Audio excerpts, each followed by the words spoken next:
semua, perkenalkan nama saya Erlanda Samuel Purba. Saat ini saya berada di ruang rapat pimpinan DPRD Sumatera Utara bersama dengan Abang Saidi Sasa. Saya dan penonton atau semuanya pasti ingin mengetahui latar belakang dari Abang ini. Boleh nggak Bang menjelaskan sedikit latar belakangnya? Baik, terima kasih atas kunjungan ataupun diajak untuk wawancara silaturahmi juga ini. Jadi perkenalkan, nama saya Husin Saidi Sasa. Saya merupakan alumni dari Universitas Sumatera Utara. Dan sekarang ini insyaallah akan melanjutkan ataupun mengabdi di UIN sebagai dosen. Dan sekarang juga di DPRD Sumut ada sedikit pekerjaan gitu. Adapun latar belakang saya terkait kepemimpinan semasa S1, saya juga terjun di dunia organisasi BEM. Kalau dulu saya itu UIN, S1 saya UIN. Saya di UIN itu ada di BEM universitasnya. Kalau di sana itu namanya DEMA UIN, DEMA U. Saya itu berada di universitas memegang jabatan sebagai Menko Polhukam, Menteri Politik Hukum dan HAM. Saya memegang itu sebelum memegang Menteri Politik Hukum dan HAM, saya kabit juga di Kabit Hukum dan HAM. Jadi saya konsen di bidang hukum, garis lurus lah ini, sejajar ya hukum. Sehingga saya juga mengambil pendidikan saya pun baik itu strata 1 maupun strata 2 itu ilmu hukum semuanya. Kalau lebih fokusnya lagi hukum pidana. Nah, di situ. Saya juga dulu sering terjun di masyarakat, bantuan cuma-cuma PDDU. Saya membantu masyarakat di Sumatera Utara dengan bantuan cuma-cuma, gratis istilahnya. Saya ngabdi di LBH Medan. Nah, setelah itulah baru ke DPRD semua. Nah, jadi terkait kepemimpinan tadi, memang sudah melekat pada diri saya leadership. Saya suka dunia kepemimpinan. Saya suka membawa kelompok ataupun komunitas. Jadi masalah kepemimpinan itu memang luar biasa dan kita perlu mengasuh supaya kita selalu terutama bisa memimpin diri sendiri, baru kita memimpin orang lain. Demikian saja. Ada yang mau jelaskan? Jadi Abang kan udah jiwa kepemimpinannya sudah melekat gitu. Dan menurut Abang, gaya kepemimpinan bagaimana yang baik dalam organisasi gitu? Terkait gaya kepemimpinan seperti apa, kita mengenal gaya kepemimpinan itu ada beberapa. Ada gaya kepemimpinan transformasional, ada gaya pemimpinan otoriter. Ya tentunya kita gaya kepemimpinan demokratis. Artinya kita mengambil kebijakan itu selalu melibatkan orang banyak, tidak berpihak. Jadi apapun yang keputusan yang kita ambil itu berdasarkan kesepakatan bersama. Seperti kalian di sini di ruang dewan ini. Di ruang dewan ini kita mengambil keputusan itu keputusan bersama, tidak boleh mengambil keputusan segelintir orang. Artinya keputusan bersama, demokratis. Gitu. Jadi kalau misalnya Abang mengambil kesimpulan atau bagaimana katakan mengambil keputusan tentang masalah atau tujuan untuk ke depan untuk membangun organisasi yang lebih baik. Abang pernah nggak mengalami penyesalan dalam mengambil keputusan itu? Dan jika pernah, bagaimana cara Abang mengatasinya? Nah, jadi kan dalam organisasi itu kita ada namanya rancangan-rancangan. Namanya kita membuat kegiatan, kita bentuk kepanitiaan, kita bentuk RAD-nya. Jadi semuanya itu terstruktur. Dan tentunya pembentukan panitia, pembentukan anggaran itu melibatkan semuanya. KSB, ada KSB, ketua, sekretaris, bendahara, kemudian anggota. Jadi di situ juga melibatkan. Bila mana adanya case itu biasanya dimusyawarahkan, dirundingkan. Kalau kita mau mengambil keputusan, kalau berbicara tentang keputusan itu pertamanya itu keputusan itu diambil berdasarkan kesepakatan yang paling banyak. Siapa yang paling banyak itulah kesepakatan yang kita ambil. Umpamanya ada 5 orang, 4 orang menyepakati, 1 orang tidak menyepakati. Ya kita mengambil 4 orang tadi keputusan itu. Itu kita bisa buat dalam umpamanya discuss public ataupun lingkar discussion. Jadi buat lingkaran dan kita buat LDF ataupun ya diskusi baik itu melibatkan BPH ini badan pengurus harian loh, tidak ada anggota. Artinya apa? Setiap apapun yang dilakukan oleh suatu organisasi harus merujuk kepada anggaran dasar juga. Setiap organisasi itu ada anggaran dasar, ADART-nya itu ada. Jadi untuk berjalannya nanti, apalagi sampai ke intinya membuat program kegiatan itu, ya tidak jauh dari yang namanya BPH, kemudian ya kelompok-kelompok panitia di situ. Jadi bagaimana cara mengambil putusan tadi? Putusan itu secara bersama, tadi demokratis.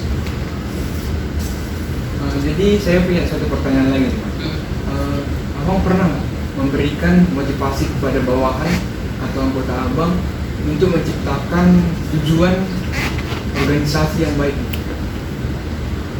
Ya, kita tentunya sebagai pemimpin yang baik ya. Kalau kita berbicara pemimpin yang baik itu ada pemimpin yang memberi reward, penghargaan kepada bawahannya supaya bawahannya itu lebih semangat.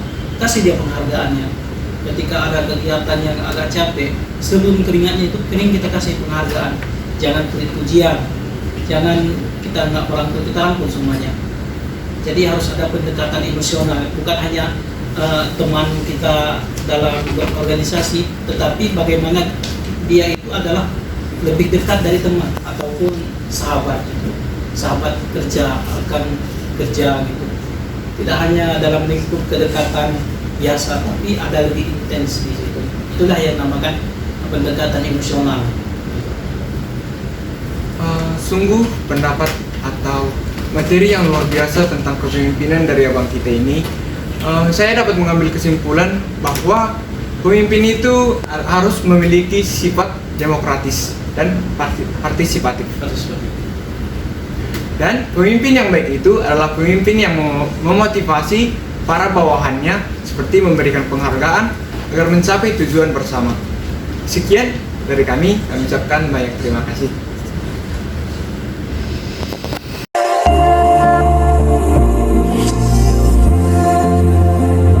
Semuanya, hari ini bersama saya dengan James Tambar. Hari ini saya sedang berada di gedung DPRD Kota Medan. Hari ini saya akan mewawancarai seorang anggota DPRD Kota Medan yang baru saya lantik.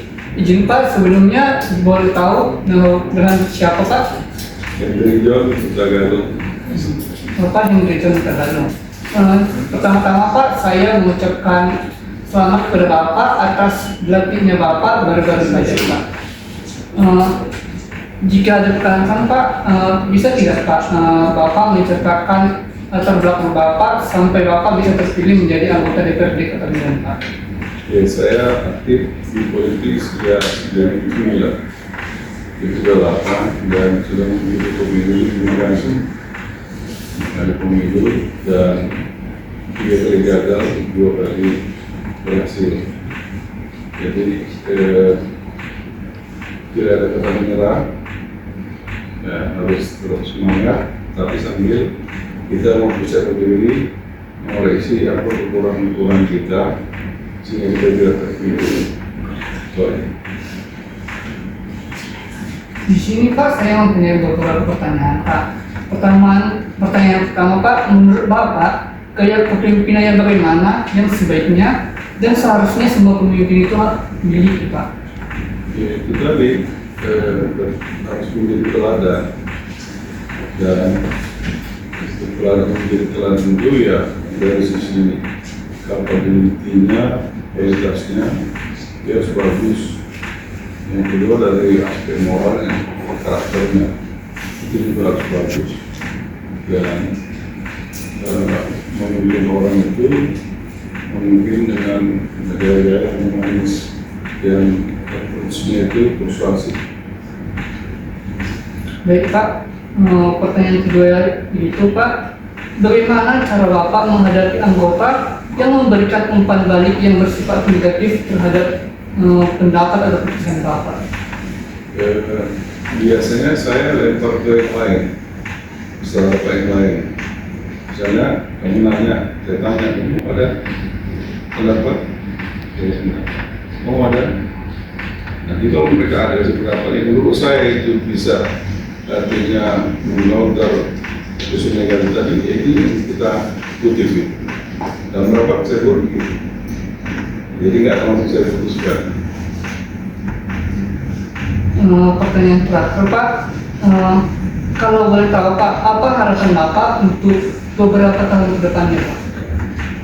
Ya, beberapa tahun ke depan, khususnya untuk Medan ini, ya semakin baik lah ya. Yang sekarang kita lihat pembangunan jalan, kemudian trotoar, area itu sudah mulai bagus. Kemudian jalan-jalan yang memecah kemacetan di kota sudah mulai dilakukan. Itu ada flyover, ada apa namanya, ada lepas, ya kan, itu udah beberapa tempat sedang dibangun sekarang.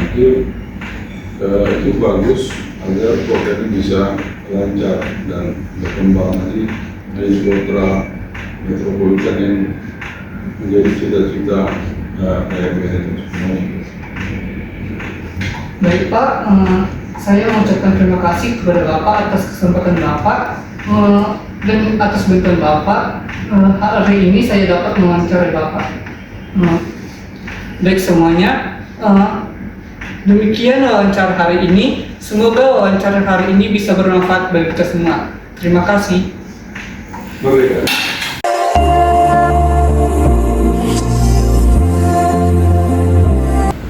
Halo semua, perkenalkan nama saya Aldran Tulman-Kaul. Saya mahasiswa Universitas Negeri Medan, Prodi Pendidikan Matematika kelas F. Saya lagi berada di gedung rapat Dewan Perwakilan Rakyat Sumatera Utara. Saya lagi bersama dengan Abang Husein Saidi Saska. Sebelum kita bertanya-tanya sama Abang ini, terlebih dahulu kita tahu latar belakang Abang ini. Silakan Bang. Baik, perkenalkan nama saya Husein Saidi Sasa. Saya merupakan dulunya mahasiswa di Universitas Sumatera Utara, dan alhamdulillah sekarang sudah meraih master ataupun MIH Magister Ilmu Hukum. Dan saat ini selain saya sebagai praktisi, saya juga sebagai yang media ataupun seperti wakil ketua DPRD Sumut.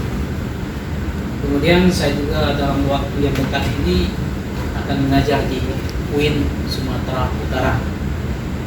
Saya sangat senang berdiskusi bagaimana kita mengolah kata, bagaimana kita memecahkan suatu masalah ataupun menganalisis suatu masalah.